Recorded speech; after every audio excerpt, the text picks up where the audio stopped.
આ બધા વિદ્યાર્થીના મોબાઈલ આને લઈ લીધા છે અને બધાને હેરાન કરે વાલી. અને આ મોદી સ્કૂલની ટીચર છે કરો આને.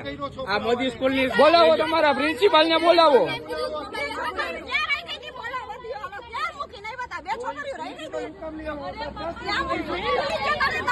બે છોકરીઓ ક્યાં રહી ગઈ હતી? દીધો નથી ને? હે?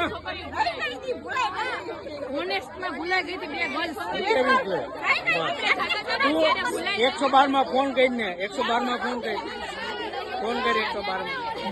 112 માં ફોન કરી. ના 112 માં ફોન કરે મોદી સ્કૂલ પર આવો એને. આ બાજુ આવ.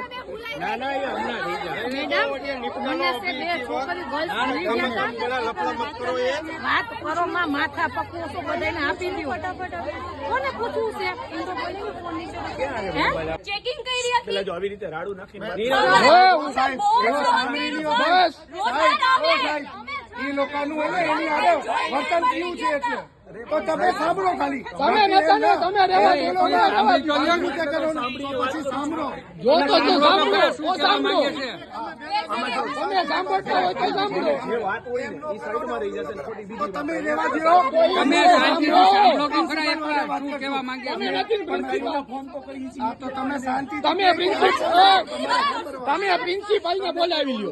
1 મિનિટ સાંભળો તો તમે તો 2 મિનિટ એ વાત કરે છે ને. 1 મિનિટ બેન, તમે એને બોલી 6 કલાક ઉભા રખાડ્યા અમને. અમારું આખું તલાશી લીધી, 6 વાર લીધી, 7 વાર લીધી. અમે કીધું નથી. અને જયારે ફોન પકડાનું સંતાડેલું ફોન પકડાનું ત્યારે ઈ કે હું તોડી નાખીશ. પછી બ્લેડ છે ને ઈ ચાર્જર પાઈ રહી ગઈ કે તોડી નાખીશ. બોલવા માંડો શું છે? તલાશી લેવાની જરૂર શું? એક બોલો. 54 સ્ટુડન્ટ્સ હતા, એની વચ્ચે 3 ફોન હતા. કેવી રીતે થઈ 2 દીમાં? એક જ મિનિટ. એક બોલો. એક મેઇન વસ્તુ ભૂલી ગઈ. ઉભા રહી, અમને બતાવી લેવા દો. ઓનેસ્ટમાં 3 છોકરાઓ રહી ગયા હતા. આ લોકોએ બસ હલાવી લીધી, નહોતી ખબર. અગર ફોન ન હોત તમારી પાસે તો કેમ રોકે ઈ બસ?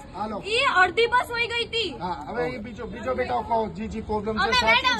તમે અમને એમ કીધું હતું કે તમારા બિગ સ્ક્રીન સાંભળી લો. પેલા સાંભળી લો તમે પછી. તમે એમ કીધું હતું કે પિક્સ ક્લિક કરવા હોય તો મેડમ નો ફોન લઈ જાઓ. હા, તો અમે મેડમ પાસે 3 થી 4 વાર ફોન આપ્યો. મેડમે એમ કીધું કે મારો પર્સનલ ફોન છે, હું ફોટા પાડવા નહીં આવું.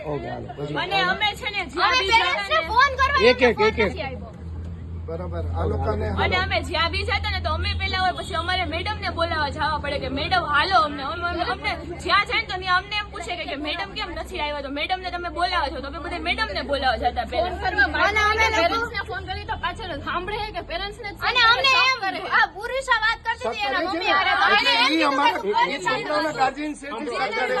અમે પેરેન્ટ્સ સાથે વાત કરીએ તો એમ પૂછે તું કોની હારે વાત કરે છે? એવું છોકરી રોતી હતી, હાફતી હતી. મેડમ ઉભા જ ના થઈ.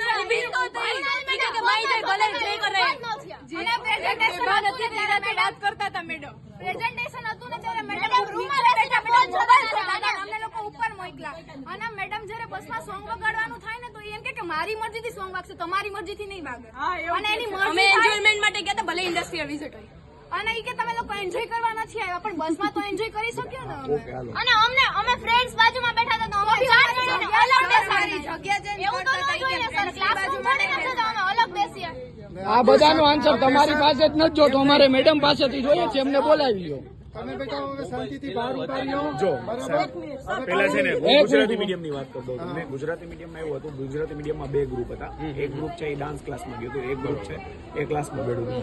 જે ક્લાસમાં બેઠું હતું એ લોકોને આપણે એવું કીધું હતું. એક છે ને મને હેતલ રૂપાપરા કોર્ટમાંથી ફોન આવ્યો હતો. હેતલ રૂપાપરા કોણ છે એ બહુ મને ખબર નથી. એમાંથી મને ફોન આવ્યો હતો કે ભાઈ એવી રીતે સર ફોન લઈ આવવાનો છે. એટલે મેં કીધું